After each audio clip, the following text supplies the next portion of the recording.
On April 26th, the commander of the 69th Infantry Division of the First Army, Emil F. Reinhardt, and the commander of the 58th Guards Rifle Division of the 5th Guards Army, Vladimir Rusakov, met at Torgau, southwest of Berlin. Arrangements were made for the formal handshake of Torgau between Robertson and Silvashko in front of photographers the following day, April 27th.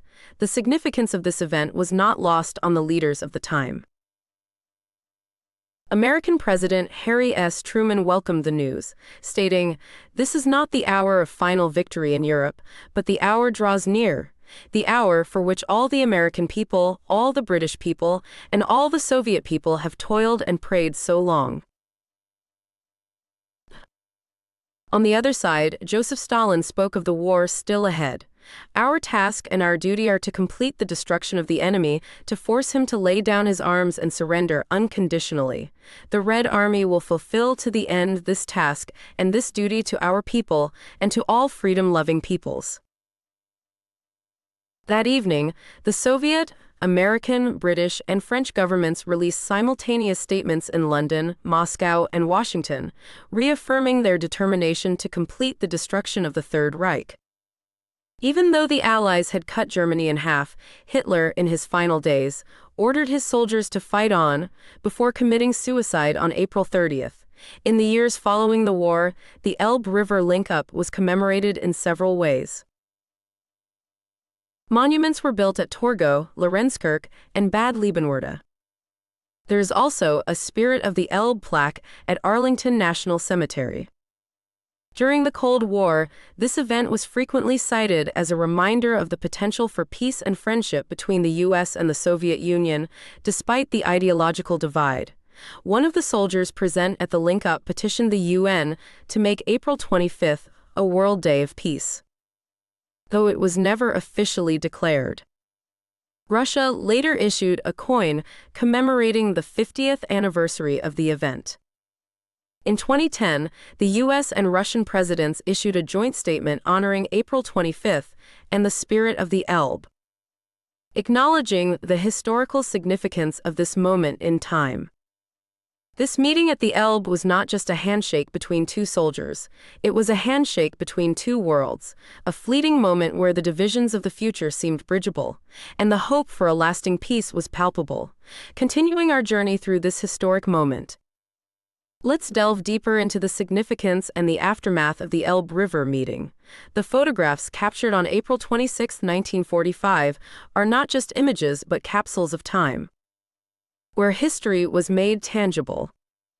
The image of American Lieutenant William Robertson and Soviet Lieutenant Alexander Silvashko, with their arms around each other, smiling in front of their national flags, speaks volumes about the unity and hope of that moment.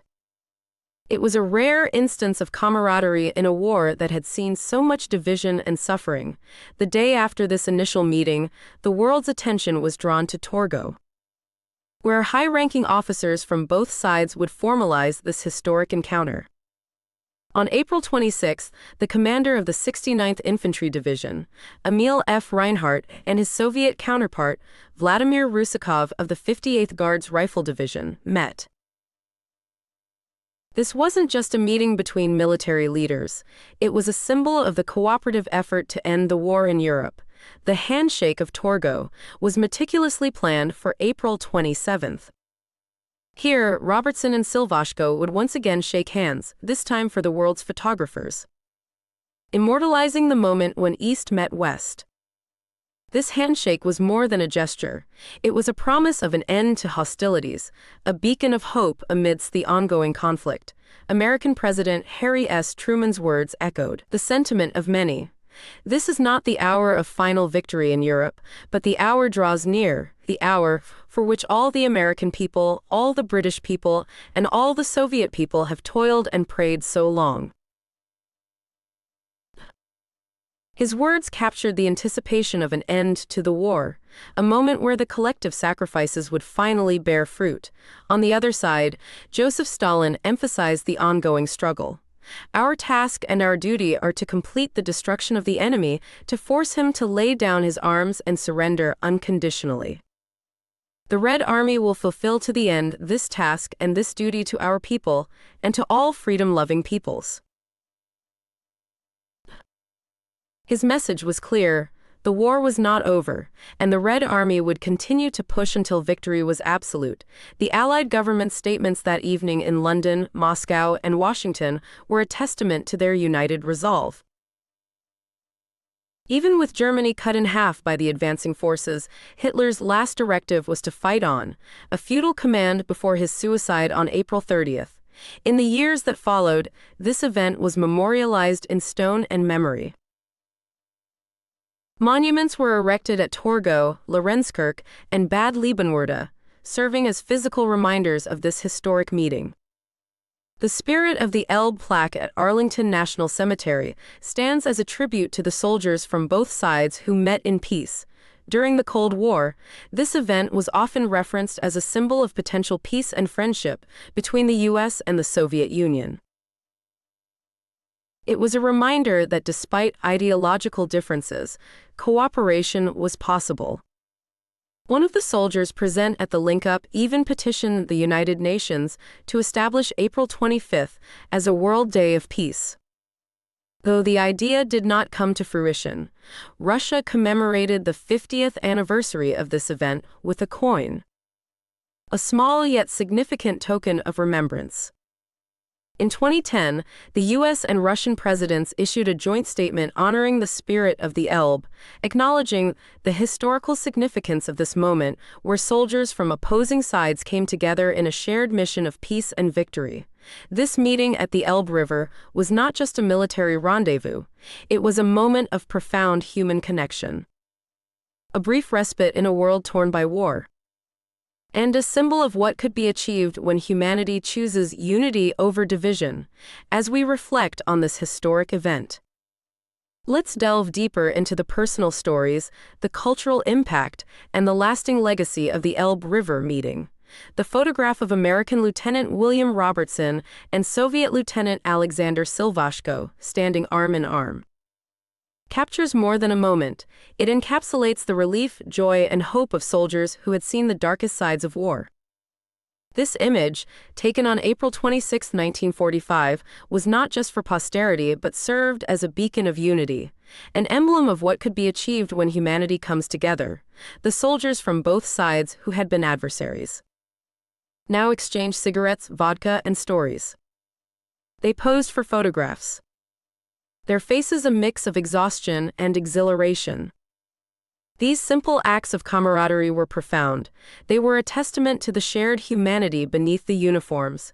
This meeting on the Elbe River was not merely strategic, it was symbolic. It marked a juncture where the Eastern and Western fronts, previously distant and divided by the vast expanse of the war, physically and metaphorically joined hands.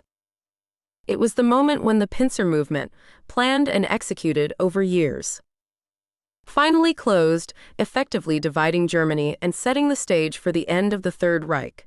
The initial contact near Strela, where Lieutenant Albert Kotzebue and his men crossed the Elbe in a boat to meet Soviet troops, was the precursor to the more formal meeting at Torgau.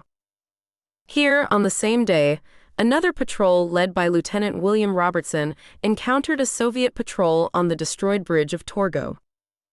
These encounters were not just about military objectives, but about the forging of a brief but significant peace.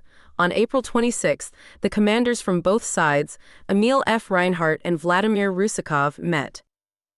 Their meeting was not just a military conference, but a symbolic gesture of unity. The following day, the Handshake of Torgau was staged, where Robertson and Silvashko again shook hands, this time for the world's media.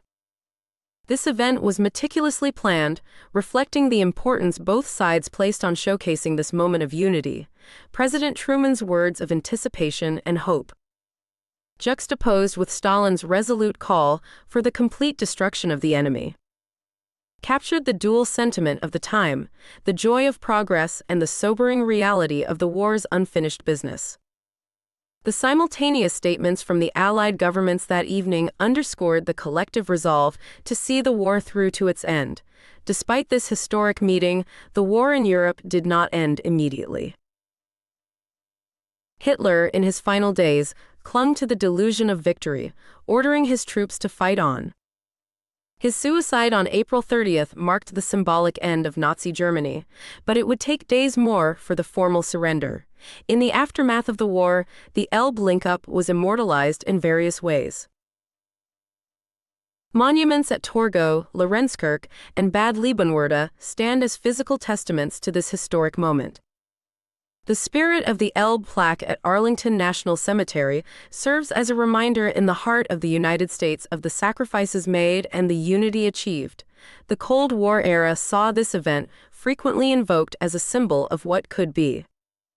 A reminder of the potential for peace and cooperation between the U.S. and the Soviet Union. One of the soldiers present at the link-up even petitioned the United Nations to designate April 25th as a World Day of Peace.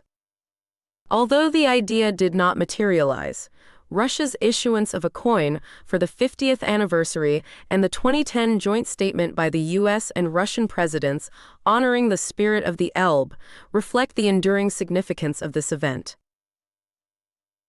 These gestures acknowledge that beyond the military strategy, beyond the political statements, there was a human connection, a shared moment of relief and hope. The Elbe River meeting was not just a chapter in the history of World War II, it was a testament to the resilience of the human spirit. A fleeting but powerful reminder of the possibilities of peace in a world deeply scarred by war. It stands as an enduring symbol, a beacon for future generations, of what can be achieved when humanity chooses unity over division.